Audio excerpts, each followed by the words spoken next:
Seja muito bem-vindo ao canal Histórias de Terror. Não se esqueçam de se inscrever e deixar o seu like, e muito obrigado por fazer parte de nosso canal. Desfile fúnebre.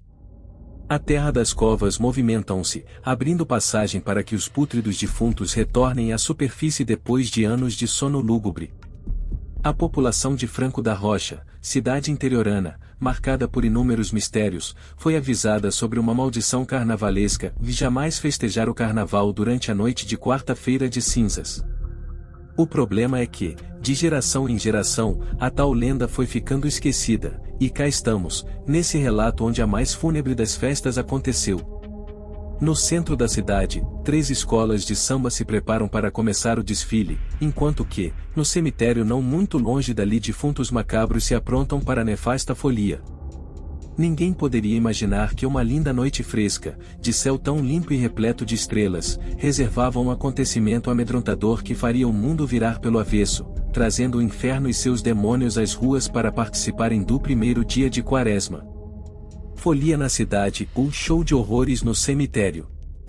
Entre as lápides, todo tipo de defunto zanzava, os que foram enterrados recentemente, com seus corpos inchados, e os veteranos esqueléticos, enterrados há muito tempo.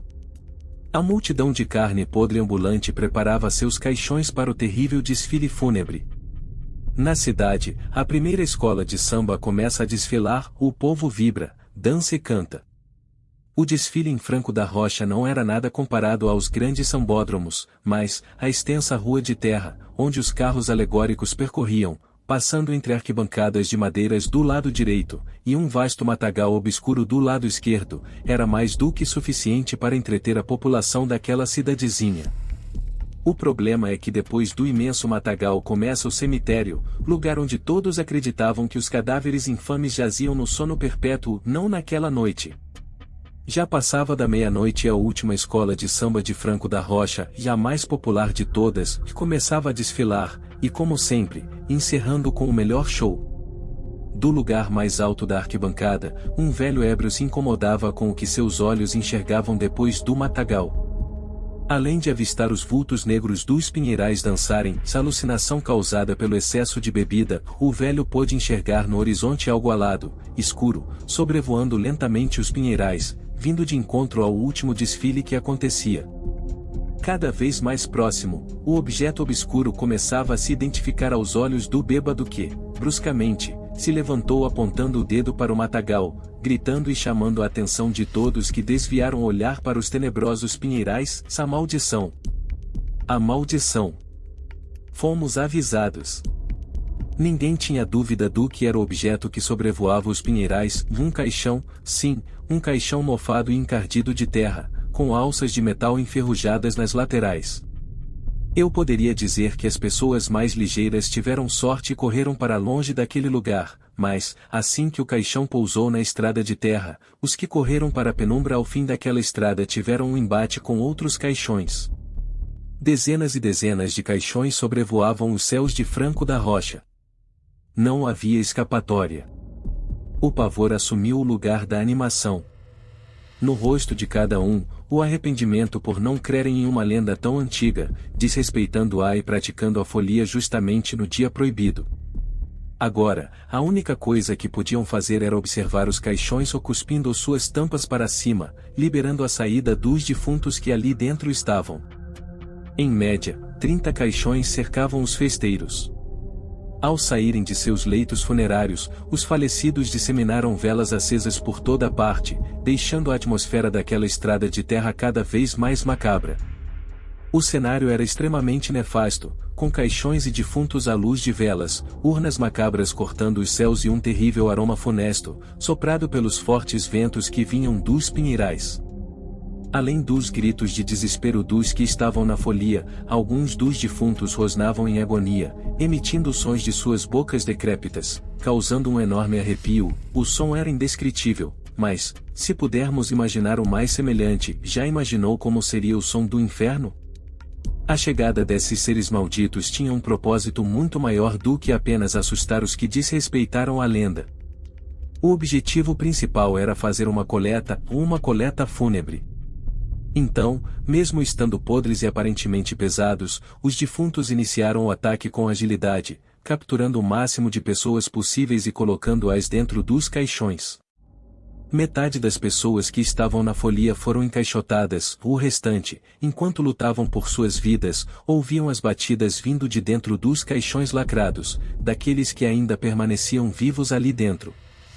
Um grupo de pessoas quase teve sua chance de escapar, eram jovens, tinham fôlego suficiente para correr para bem longe dali, mas, não bastasse o horror ao qual eles achavam que tinham se livrado, mais à frente, um novo caixão surgiu do matagal, atravessando o caminho dos jovens que corriam ensandecidos. Brutalmente, o caixão se chocou com um velho poste, espalhando pedaços de madeira mofada e liberando enormes ratos negros que estavam no interior daquele caixote mórbido. Não eram ratos comuns, seus olhos eram cobertos de chamas e faíscas eram cuspidas de suas bocas, iluminando, em pequenos clarões, a escuridão daquela estrada. A enxurrada de ratos avançou em direção aos jovens, dilacerando-os em questão de segundos com seus malditos dentes trituradores e velozes. A coleta fúnebre estava concluída. Dezenas de pessoas estavam encaixotadas. Afortunados são os que morreram subitamente de tanto desespero, pois os que permaneceram vivos, dentro dos caixões, nem imaginavam que algo maligno os aguardava. A madrugada tornou-se silenciosa e lúgubre. Os defuntos se ajeitaram em duplas, cada um de um dos lados do caixão e em sincronia, levantaram todos os caixões agarrando as alças laterais de metal. A procissão fúnebre se iniciava, os caixões, juntamente dos defuntos, começaram a levitar, subindo aos céus, enfileirados e sem nenhuma pressa.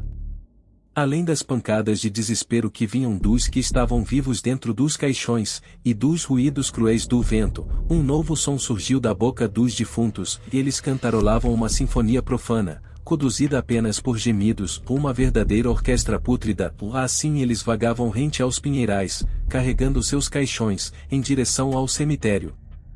Foi o maior espetáculo daquela noite, jamais um outro carro alegórico poderia proporcionar tal atração. Da folia para as covas, esse foi o desfecho carnavalesco para alguns dos moradores de Franco da Rocha.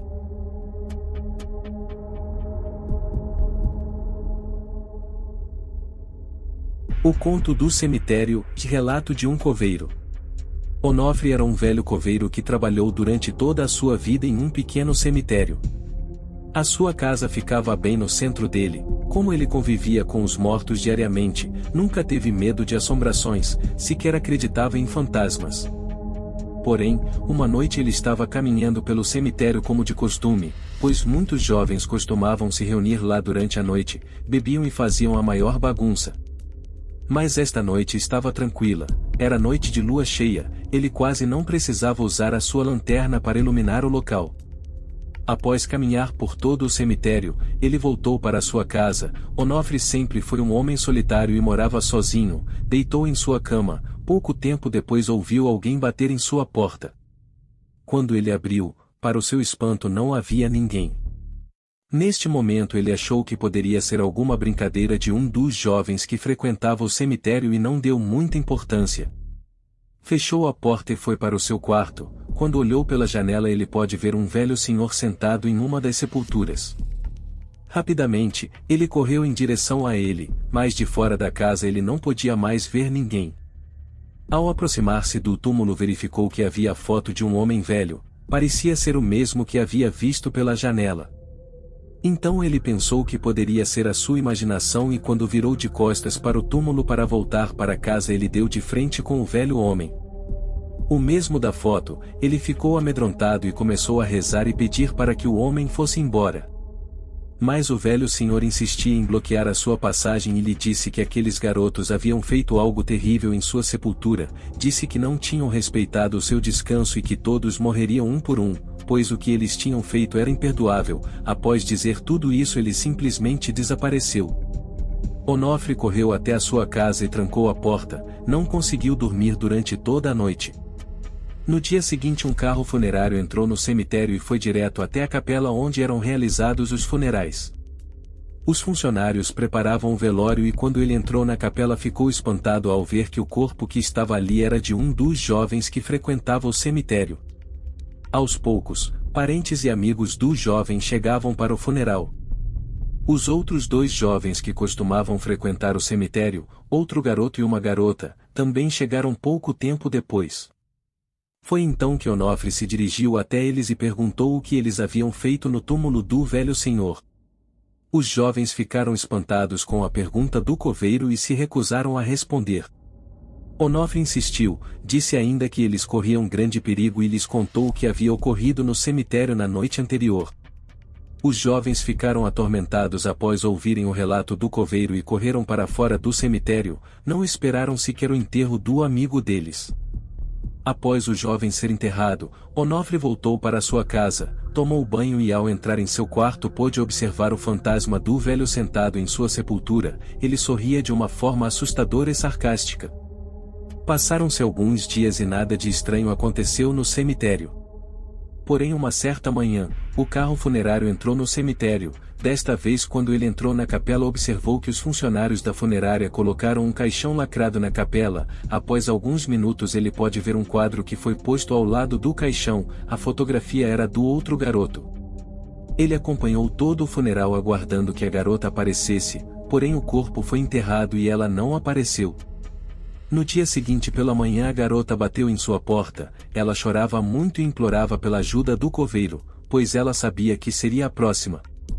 Onofre falou que só poderia ajudar se ela contasse o que eles haviam feito na sepultura durante aquela noite.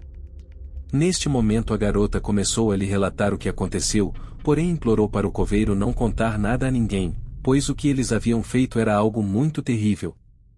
A garota disse chamar-se Larissa, afirmou que os jovens estudavam na mesma escola e eram todos colegas de sala. Relatou que os 3 gostavam de frequentar o cemitério à noite, onde todos bebiam e contavam histórias de terror. Certa noite, Maurício propôs um desafio. Tratava-se do seguinte: quem conseguisse o objeto mais assustador do cemitério ganharia a aposta. Porém os objetos somente poderiam ser revelados após saírem do cemitério já na casa de um deles. Foi então que todos foram até o apartamento de Larissa, pois os seus pais estavam viajando. Logo ela revelou que havia subtraído um vaso de flores. Já Marcos revelou que havia pegado a foto de uma mulher de uma das sepulturas. Em seguida, Maurício revelou uma sacola de pano. Quando os jovens viram o que estava dentro dela, ficaram atormentados, pois Maurício retirou um crânio de seu interior. Neste momento, Larissa e Marcos ficaram furiosos com Maurício e imploraram para que ele devolvesse o crânio para sua respectiva sepultura. Ele logo concordou, bem como todos eles decidiram devolver os objetos ao cemitério, porém devolveriam durante a noite para que ninguém pudesse ver o que eles haviam feito. Ao conversarem, descobriram ainda que os objetos eram de 2 sepulturas que estavam lado a lado. A fotografia era da esposa do velho senhor que assombrava o cemitério, o mesmo relatado pelo coveiro. O crânio era do esposo e as flores eram de ambos os túmulos. Alguns minutos depois, o telefone do apartamento de Larissa tocou. Ela escutou a voz de uma mulher que perguntou se ela gostava de flores. Em seguida, perguntou se o seu amigo Marcos gostava de fotografias. Logo após o telefone ficou mudo. Os jovens pensaram que aquilo poderia ser algum tipo de brincadeira de alguém que poderia ter visto o que eles fizeram, mas ao mesmo tempo ficaram assustados ao imaginar que poderia ser a mulher da foto que estava sepultada no cemitério. Todos foram para suas casas. No dia seguinte, logo pela manhã, Larissa recebeu uma ligação de Marcos, que lhe contou que Maurício havia sido encontrado enforcado pela sua mãe durante a madrugada em seu quarto. Os 2 foram diretamente acompanhar o funeral de seu amigo. Ambos estavam inconformados e se questionavam o porquê Maurício havia tirado a própria vida. Neste momento o coveiro aproximou-se, conversou com eles e os 2 saíram completamente assustados do cemitério. Passaram-se alguns dias e Larissa não havia mais conversado com Marcos. Uma certa madrugada, Larissa ouviu o barulho de sirenes, olhou pela janela e observou diversas ambulâncias e carros de polícia no prédio de Marcos, que era em frente ao seu. Logo em seguida, ela trocou de roupa e conseguiu entrar no prédio de Marcos durante toda aquela confusão. Ao aproximar-se dos paramédicos, ela se assustou ao ver que era o corpo de Marcos que estava caído no local. Ele havia se jogado do 15º andar do edifício. Ele estava irreconhecível. pois a sua cabeça explodiu ao chocar-se contra o solo e haviam miolos por toda a parte. Larissa voltou muito triste e assustada para o seu apartamento. Não conseguiu dormir durante a noite toda e não teve coragem de ir ao funeral de seu amigo. Mas decidiu procurar pelo coveiro. Ela não tinha outra alternativa e teria que contar o que eles haviam feito naquela noite, pois ela sabia que seria a próxima e talvez Onofre seria o único que poderia ajudar. O coveiro perguntou onde estavam os objetos furtados do cemitério. Larissa respondeu que eles estavam em um quarto no piso térreo de seu prédio, onde alguns moradores usavam de depósito para guardar objetos. Ele disse para que ela os pegasse imediatamente e que retornasse ao cemitério. Larissa correu ao seu prédio, colocou os objetos em uma sacola e retornou ao cemitério. Lá, acompanhada do coveiro, eles caminharam em direção às sepulturas. Lá ele colocou o crânio dentro do caixão do velho homem que estava violado. Em seguida colou a fotografia no túmulo da esposa do velho e colocou o vaso com as flores já secas entre ambas as sepulturas, porém colocou também outro vaso com flores novas entre os túmulos. Neste momento o coveiro acendeu 2 velas e pediu para que Larissa rezasse com ele em pedido de perdão. Ao terminarem a oração, emocionada Larissa pediu perdão em voz alta. Em seguida uma forte brisa passou pelos dois, porém as velas continuaram acesas e Onofre disse que provavelmente eles teriam aceitado o pedido de perdão de Larissa. Vários dias se passaram e muitos funerais foram feitos no cemitério. Onofre acompanhava todos e ficava aliviado ao saber que nenhum corpo velado era de Larissa. Algum tempo depois ele recebeu a notícia de que ela estava viva e bem. Muitos anos se passaram do ocorrido. Larissa continua viva, mas o coveiro não costuma mais fazer as suas rondas noturnas no cemitério, pois sempre que caminhou no local durante a noite e olhou pela janela, ele avistou os 2 jovens mortos que estão condenados a vagar pelo cemitério entre o mundo dos vivos e dos mortos.